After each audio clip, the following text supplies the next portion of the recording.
Sampung mga libro na pinagbabawal lang basahin sa maraming parte ng mundo. Pero bakit? Mahilig ka bang magbasa ng mga pocketbooks o di naman kaya novel stories? Nakakaaliw basahin, no? At FYI, lingid sa iyong kaalaman, ang Diamond Sutra ang kauna-unahan pong libro sa kasaysayan ang naipublish noon pang 2nd and 5th century CE. Oo, tama ka. Siya ang kauna-unahang librong naipublish sa kasaysayan ng mundo. At ngayon tumalon na nga tayo sa pinakapaksa. Meron din pong mga librong pinablish na hindi na muli pang pinabasa sa mga tao pagkatapos itong ipalabas sa publiko. Talaga namang titindig ang balahibo mo pag nalaman mong nilalaman ng mga librong ito. At heto na nga, talakayin na natin ng 10 librong pinagbabawal ng basahin. This is Arvin Polo TV once again. Please subscribe for more video updates. Kaya naman simulan na agad natin. Number 10, Mein Kampf ni Adolf Hitler.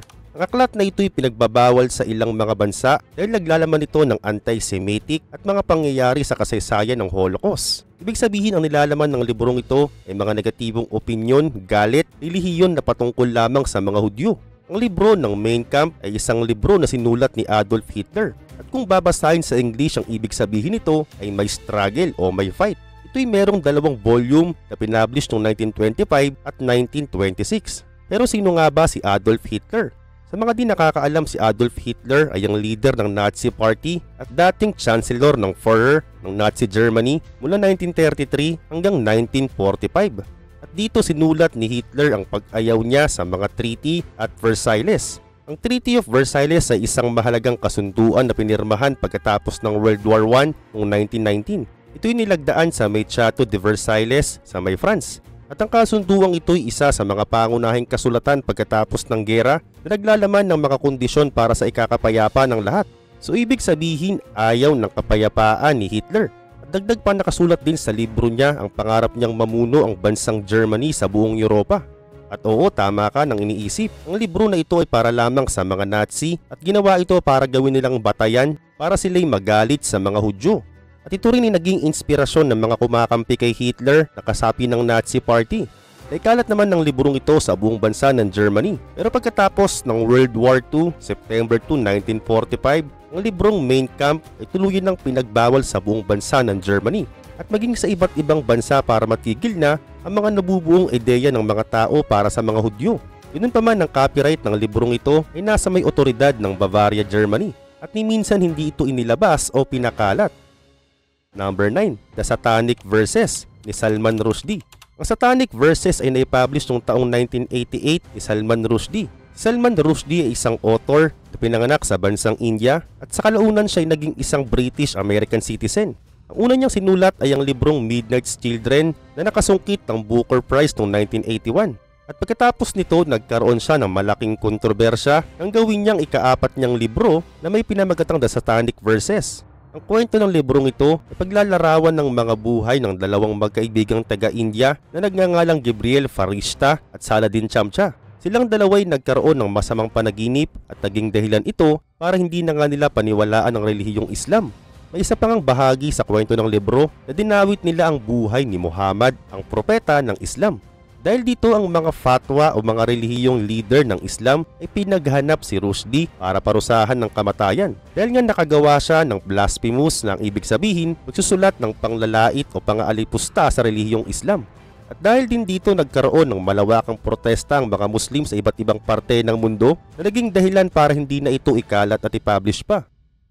Number 8, Lolita ni Vladimir Nabokov. Ang Lolita ay sinulat ni Vladimir Nabokov noong 1955 sa wikang Ingles. Ito'y naging malaking usap-usapang libro dahil tungkol nga ito sa may sexualidad. Si Vladimir Nabokov ay isang Russian-American at ang Lolita nga ang kanyang pinakasikat na librong ginawa. At sa kwento nga ng Lolita, pinagbibidahan ito ng isang mid-aged na lalaki na si Herbert Humbert at nagkagusto siya sa isang dalagitang 12 anyos lamang na mayroong pangalang Lolita. At sa kwentong ito, umikot ang mga mahalay na pag-iisip at mga pangarap niya para kay Lolita na kanyang minamahal. At sa kabila nito, ang ginawang paraan ni Humbert para makasama si Lolita ay pinakasalan nito ang ina ni Lolita para araw-araw niya nang makita si Lolita. Ganun pa man, tinigil ang pag-publish ng libro dahil nga naman kahit saan mo tignan, napaka-sensitive ng paksa na ito para sa mga bata. At bagamat tinigil na ang pag-publish ng libro na ito, ay naging isang matagumpay naman itong pelikula na pinalabas noong 1997. Number 7. The Catcher in the Rye ni J.D. Salinger. Ang Catcher in the Rye na sinulat ni Salinger noong 1945 ay sinapubliko noong taong 1951. Si J.D. Salinger ay pinanganak noong January 1, 1919 sa may New York City. Pagkatapos ng kontrobersya sa kanyang nobela, hindi na siya sumulat pang muli. At bukod doon, tumanggi na siya sa mga interview at naging masaya na lamang siya sa kanyang pribadong buhay. Pero ano nga ba ang nilalaman ng libro niya? Ang The Catcher in the Rye ay pinagbidahan ng isang binatang 16 years old na ang pangalan ay Holden Caulfield. Sa kwento, si Holden Caulfield ay isang rebelde na anak sa kanyang magulang. At mababasa rin dito ang mga normal na buhay ng isang naging pariwarang binata na ginagawa ang lahat ng iligal na gawain gaya ng paggamit ng bawal na gamot, barkada at ang hindi pagpasok nito sa eskwelahan. Sinasabing ang libro ay sinulat para mabuksan ang isipan ng mga magulang, ngunit ito'y naging mas sikat sa mga kabataan. Bagamat hindi tinigil ang pag-publish dito, ay naging ban naman ito sa mga eskwelahan at iba't ibang mga bansa. Number 6. American Psycho ni Bret Easton Ellis. American Psycho ay isang nobelang sinulat ni Bret Easton Ellis noong taong 1991. Si Bret ay isang kilalang author na pinanganak noong Marso 7, 1964 sa may Los Angeles, California. At ang isa nga sa pinakasikat niyang sinulat ay yung Less the Zero noong 1985 na tungkol naman sa mga kalakaran at pag-uugali ng mga mayayaman na kabataan sa may Los Angeles. At ang kasunod niyang sinulat ay ang American Psycho noong 1991. At isa itong dark comedy horror novel. Naging kontrobersyal ang libro nito dahil ang kwento ay tungkol kay Patrick Bateman. Si Patrick ay nasa kanyang late 20s o early 30s na at may magandang propesyon sa buhay ayon sa kwento. Meron din siyang makisig na pangangatawan at masasabing boyfriend material talaga siya pag nakita mo. Pero sa kanyang maamong muka ay may tinatago pala itong sikreto. At yun nga ay yung pagiging serial killer niya. Sa kwento sinulat pa ni Elise ang eksaktong detalye kung paano namaslang si Patrick sa kwento. At ang dahilan ito nga naging resulta kung bakit na ito pinagbawal. At bagamat pinagbawal na ito, ginawan pa nga ito ng isang pelikula na pinagbibidahan ni Christian Bale noong 2000. Number 5. Brave New World ni Aldous Huxley. Ang Brave New World ay sinulat ni Aldous Huxley noong 1932. Si Aldous ay isang kilalang author at philosophy mula sa England at siya'y sinilang noong June 26, 1894. Ang kwento ng Brave World ay tungkol sa future era kung saan ang mga tao ay ipapanganak sa proseso ng isang laboratorio. Ibig sabihin lahat ng katangian, kilos, damdamin, pananalita ay nakaprogram na bago pa sila ipanganak. At dagdag pa dito, ang mga pinanganak daw sa laboratory ay tinatanggalan ng pakiramdam na malungkot, mabalisa sa pamamagitan ng mga gamot na nilalagay sa mga ito. Pero sa kalaunan tinigil ng paglabas sa kwento dahil naglalaman nga ito ng mga anti-religion daw at anti-family. Number 4. The Da Vinci Code ni Dan Brown. Si Dan Brown ay pinanganak noong June 22, 1964 sa Exeter, New Hampshire, Estados Unidos. At siya'y naging kilala nang i-publish niya ang librong The Da Vinci Code noong 2003. Ang kwento'y umiikot tungkol sa kasaysayan, mga relihiyon at mga sekreto di umano ng simbahang Katoliko. Nagsimula ang kwento pagkatapos makita ng bida na si Robert Langdon ang isang paring sugatan sa isang museum sa Paris. Bago pa man ito bawian ng buhay, binigay nito kay Robert ang isang parang animoy agimat na magdadala sa kanya sa panibagong paglalakbay para malaman o ma-decode ang Mona Lisa na ginuhit ni Da Vinci. At kung maaalala, noong sinulat ni Dan Brown ang Angels and Demons na prequel na Da Vinci Code. Dahil sa ganda ng kwento nito, ito'y naging pelikula noong 2006 na naging isang American mystery thriller film na dinirektahan ni Ron Howard at pinagbidahan naman ni Tom Hanks. At sinasabing naban ng libro na ito pagkatapos itong isa pelikula dahil sa marami daw itong mga content na may pagka-blasphemous para sa ibang mga relihiyon. Totoo naman eh.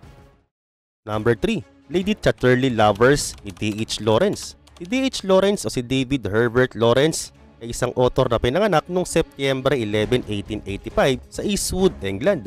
Naging sikat si Lawrence dahil sa mga nobela niyang merong pagkasekswal. Noong 1928, sinulat niya nga ang Lady Chatterley's Lover na talaga namang nagpabantog sa pangalan niya.